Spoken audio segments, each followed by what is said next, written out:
আসসালামু আলাইকুম প্রিয় সাংবাদিক ভাই ও বোনেরা। একটা বিষয় একটু পরিষ্কার করিয়ে জানিয়ে দিচ্ছি, যেহেতু আমার তথ্যটা মনে হয় একটু আপনাদের মধ্যে বিভ্রান্তি তৈরি করেছে এবং ডিফারেন্ট টাইপ নিউজ যাচ্ছে মিডিয়াতে।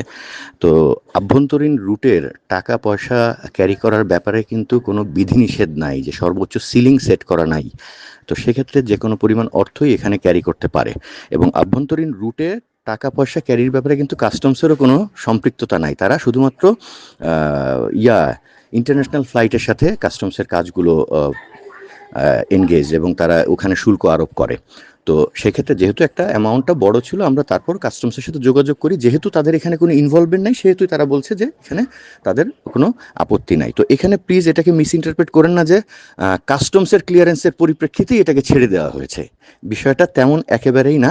বিষয়টা হলো, যেহেতু এই অর্থ একটা বেশি পরিমাণ অর্থ গিয়েছে, আমরা আইডেন্টিফাই করেছি, আমরা শুধু তাদের কাছ থেকে একটু ভেরিফাই করে নিয়েছি, এছাড়া কিছু না। কারণ এই পরিবহনে কোনো মানে বাধা দেওয়া ছিল না আগের থেকে, বা আমাদের কাছে কোনো ইনস্ট্রাকশন ছিল না যে এই অর্থ ক্যারি করা যাবে কি যাবে না। ধন্যবাদ। আসসালামু আলাইকুম, ভালো থাকবেন সকল।